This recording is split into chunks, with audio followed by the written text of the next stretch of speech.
बिस्मिल्लाहिर्रहमानिर्रहीम। अस्सलाम वालेकुम व्यूअर्स।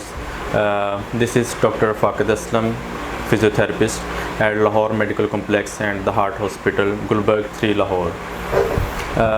आज का जो हमारा टॉपिक है वो है स्ट्रोक, जिसे हम आम ज़ुबान में फालिज कहते हैं, CVA भी इसको कहते हैं, कार्डियोवास्कुलर एक्सीडेंट, ब्रेन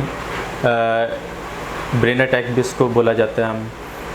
इसमें हम जो आज डिस्कस करेंगे वो हम करेंगे कि ये होता क्या है, किस वजूहात की वजह से ये होता है, और इससे अगर हम प्रिवेंशन लें, अगर एक हेल्दी पर्सन है वो चाहता है कि उसको फालिज का अटैक ना हो, तो कौन सी ऐसी प्रिवेंशन हैं जिनको करे तो उससे बच सकता है। अगर हो जाता है, खुदा न खास्ता अगर किसी बंदे को हो जाता है तो वो उसका ट्रीटमेंट क्या है। तो सबसे पहले हम बात करते हैं कि फालिज होता क्या है, स्ट्रोक होता क्या है। हमारे ब्रेन को हर टाइम खून की ज़रूरत होती है। अब ब्लड में हमारे पास ऑक्सीजन भी होती है, ग्लूकोज भी होती है। तो कुछ टाइम के लिए अगर ब्रेन को ऑक्सीजन ना मिले, ब्लड ना मिले, किसी भी वजह से ना मिले, तो उसको हम कहते हैं स्ट्रोक हो जाता है। ब्रेन अपना काम करना बंद कर देता है, ब्रेन के सेल्स जो है वो डैमेज होना शुरू हो जाते हैं। ब्रेन के सेल्स को हम न्यूरॉन्स बोलते हैं। न्यूरॉन्स बेसिकली ब्रेन सेल्स जो होते हैं वो बहुत ही जल्दी डैमेज हो जाते हैं। अगर कुछ सेकंड्स के लिए इनको ऑक्सीजन की सप्लाई ना मिले, ग्लूकोज ना मिले, तो ये डैमेज होना शुरू हो जाते हैं। लेकिन जो इनकी रिकवरी है वो बहुत स्लो होती है।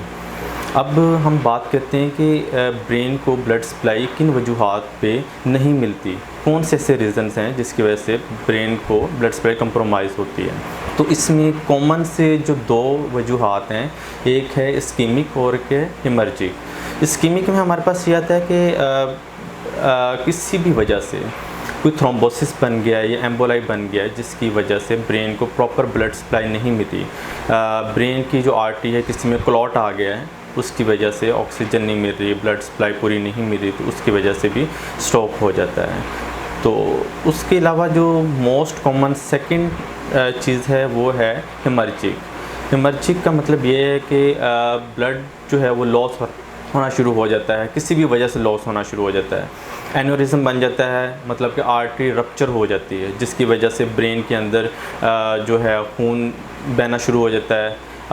ब्रेन के अंदर भी हो सकता है, ब्रेन के बाहर भी हो सकता है, स्कल में भी हो सकता है। तो इस वजह से भी ब्लड सप्लाई कंप्रोमाइज़ हो जाती है। ग्लूकोज का लेवल हमारे जो ब्रेन को मिलना चाहिए उसमें डेफिशिएंसी आ जाती है, ऑक्सीजन डेफिशिएंसी आ जाती है, जिसकी वजह से ये CVA अटैक हो जाता होता है। अब आते हैं इसके सिम्टम्स पे। अगर एक पर्सन है, उसको स्ट्रोक अटैक हो गया, तो उसमें कौन से सिम्टम्स ऐसे हैं जो कि हमें नज़र आते हैं। फ़र्स्ट ऑफ़ ऑल तो बॉडी वीकनेस आने शुरू हो जाती है। इसमें हमारे पास 4 तरह के केसेस सामने में आते हैं। एक तो मोनोप्लेजिया। मोनोप्लेजिया हम कहते हैं कि बॉडी के किसी भी पार्ट का, मतलब राइट या लेफ़्ट या राइट लेग या लेफ़्ट लेग में किसी में से कोई एक पार्ट डैमेज हो जाए, मतलब उसमें उसकी जो ब्लड सप्लाई कंप्रोमाइज़ हो, तो उसमें वीकनेस आ जाए, उसको मोनोप्लेजिया कहते हैं। अगर डायप्लेजिया मतलब कि अपर बॉडी के दोनों पार्ट्स, मतलब राइट आर्म, लेफ़्ट वाली आर्म या राइट लेग, लेफ़्ट वाली लेग, इनमें से कोई भी असर अंदाज हो, तो उसको हम कहते हैं डायप्लेजिया। इसके बाद आता है हेमीप्लेजिया। हेमीप्लेजिया मतलब कि राइट साइड या लेफ़्ट साइड, बॉडी का एक साइड जो होती है वो पूरी की पूरी कंप्रोमाइज़ हो जाती है, उसमें वीकनेस आती है, तो उसको हम हेमीप्लेजिया बोलते हैं।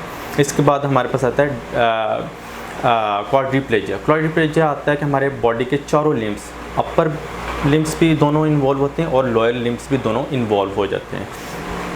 तो इसके अलावा मसल की जो टोन है वो कम हो जाती है, रेंज ऑफ मोशंस कम हो जाती हैं, रिफ्लेक्सेस कम हो जाते हैं। तो ये सिम्टम्स मोस्टली आते हैं, और उठने बैठने में प्रॉब्लम होती है, चलने फिरना नहीं जाता, बेड रिडन टोटली होकर रह जाता है पेशेंट।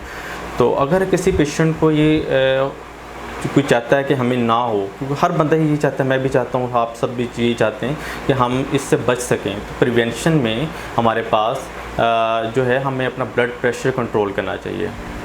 ब्लड प्रेशर की वजह से एन्यूरिज्म हो जाता है, आर्टरीज रप्चर हो जाती है, एकदम से ब्लड प्रेशर जो शूट किया और आर्टरी एन्यूरिज्म हो जाता है, रप्चर हो जाती है, जिसकी वजह से हेमर्जिक स्ट्रोक का अटैक हो जाता है। तो हमें अपना ब्लड प्रेशर को कंट्रोल करना चाहिए और हमें हेल्दी फूड लेना चाहिए। जो सब्जियां ज़्यादा खानी चाहिए। कोलेस्ट्रॉल लेवल जो है हमारा वो हमें कम रखना चाहिए। घी वाली तली हुई चीज़ें, इन चीज़ों से परहेज़ करना चाहिए।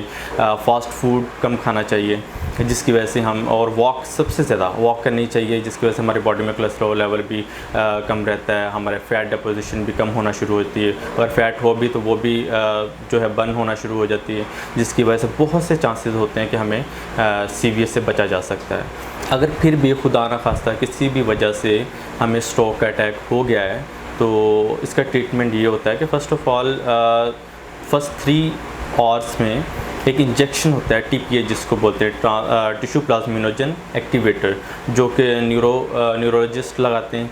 तो वो फर्स्ट 3 आवर्स में लगता है। इसलिए जब भी अटैक हो जाए, आपको पता चल जाए, तो फ़ौरन किसी न्यूरोलॉजिस्ट के पास जाना चाहिए, ताकि इसका बर वक्त इलाज हो सके। अगर उसके बाद सेकंड इसका जो होता है वो नर्सिंग केयर आती है। Nursing care most important thing है, क्योंकि और हाइजीन वो रखते हैं, नर्सिंग केयर में आ जाती है। क्योंकि जो बेड रिडन पेशेंट हो जाता है, इस तरह का फालिज का पेशेंट होता है, उसमें उतने ही ज़्यादा चांसेस होते हैं कि उनको कोई इन्फेक्शन हो जाए, क्योंकि उनका इम्यून सिस्टम उतना ही वीक हो जाता है, जिसकी वजह से उनमें इन्फेक्शन के चांसेस ज़्यादा होते हैं। इसलिए उनकी हाइजीन बहुत ज़रूरी है। उसके अलावा सबसे मोस्ट इम्पॉर्टेंट जो इसका ट्रीटमेंट है वो है फ़िज़ियोथेरेपी। अब फ़िज़ियोथेरेपी इसमें किस तरह से रोल प्ले करती है कि एक बिल्कुल बेजान बंदा हो जाता है फालिज में, उसके हाथ पांव काम नहीं कर रहे होते, बेड रिडन होता है। उसको बेड रिडन से कैसे हम खड़ा करते हैं, कैसे चलाते हैं, कैसे उसको वापस अपनी लाइफ में लेके आते हैं, उसके लिए हमारे पास स्टेप बाय स्टेप कुछ ट्रीटमेंट प्रोटोकॉल्स होते हैं। सबसे पहले तो हम मसल्स पावर चेक करते हैं कि आया कि कितनी मसल पावर है, अपर बॉडी में कितनी पावर है, लोअर बॉडी में कितनी पावर है, तो वो हम चेक करते हैं। उसकी बेस पे हम अपना ट्रीटमेंट प्रोटोकॉल बनाते हैं। अगर तो पेशेंट बिल्कुल ज़ीरो पे है, वो अपना हाथ पांव बिल्कुल नहीं हिला सकता, तो हम उसको passive range of motion exercises से स्टार्ट करते हैं। पैसिव रेंज ऑफ मोशन का मतलब ये है कि पेशेंट खुद से कुछ नहीं करता, सारा कुछ फिज़ियोथेरेपिस्ट उसको करवाता है। हर जॉइंट की range of motion, her muscle की रेंज ऑफ मोशन फिज़ियोथेरेपिस्ट खुद करवाते हैं। उसके बाद जब मसल में कुछ पावर डेवलप हो जाती है और पेशेंट खुद से रेंज ऑफ मोशन परफॉर्म करना शुरू करता है, तो हम साथ में असिस्टेंट रेंज ऑफ मोशन करवाते हैं, एक्टिव और साथ में असिस्ट करते हैं हम लोग, और पेशेंट खुद एक्टिव परफॉर्म करने की कोशिश करता है।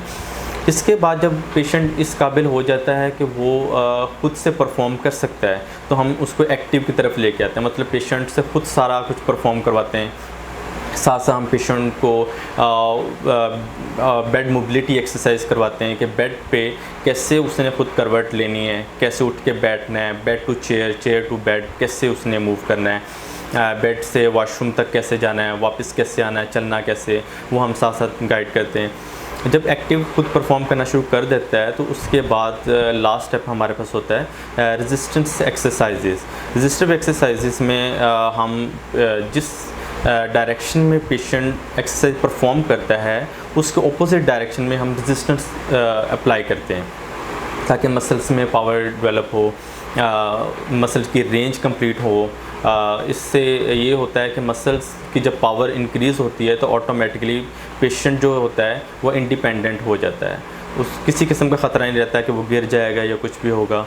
उसके बाद हम जो है वॉकिंग की तरफ आते हैं। वॉक बेहतर करवाते हैं पेशेंट की, वॉकिंग एड्स यूज़ करवाते हैं, क्रचेज़ यूज़ करवाते हैं, और भी कुछ हमारे पास काफ़ी ज़्यादा होती हैं क्रचेज़ वगैरह, फ्रेम्स होते हैं जो यूज़ करवाए जाते हैं पेशेंट को, और गेट पैटर्न बेहतर करवाया जाता है। गेट ट्रेनिंग एक्सरसाइजेज होती हैं वो हम यूज़ करवाते हैं। पैरेलल बार्स में हम पेशेंट को चलाते हैं, मिरर में चलाते हैं, मिरर की तरफ देख के पेशेंट चलते हैं कि उनका वॉक का स्टाइल कैसा है, कैसे वो कदम उठा रहे हैं, कैसे वो पाँव रख रहे हैं, उस चीज़ को पेशेंट खुद ही उसकी करेक्शन करता जाता है। तो ये हमारे पास फिज़ियोथेरेपी में 4 स्टेप्स आते हैं। इसमें सबसे ज़्यादा जो इम्पोर्टेंट चीज़ है वो यही है कि प्रॉपर टाइम पे फिज़ियोथेरेपी स्टार्ट की जाए। कुछ पेशेंट ऐसे होते हैं कि जो कहते हैं आज करते हैं, कल करते हैं, बस तरह डिले कर देते हैं, लेकिन उनको ये याद ज़रूर रखना चाहिए कि first 3 month after attack, first 3 month में रिकवरी बहुत जल्दी होती है। 3 मंथ के बाद भी रिकवरी होती है, लेकिन बहुत स्लो हो जाती है। उस तरह से एक्सरसाइज रिस्पॉन्ड नहीं कर रही होती, मेडिकेशंस उस तरह से बॉडी पे असर नहीं कर रही होती जिस तरह से फर्स्ट 3 मंथ में होती हैं। तो इस चीज़ का ज़रूर ख्याल रखना चाहिए कि जिस दिन अटैक हो तो वेरी फर्स्ट डे से हम उनकी एक्सरसाइज स्टार्ट करवाते हैं, फिज़ियोथेरेपी स्टार्ट करवा देते हैं, मेडिकेशन स्टार्ट करवाते हैं और इसका प्रॉपर 3 मंथ में इलाज हो सकता है। Thank you so much.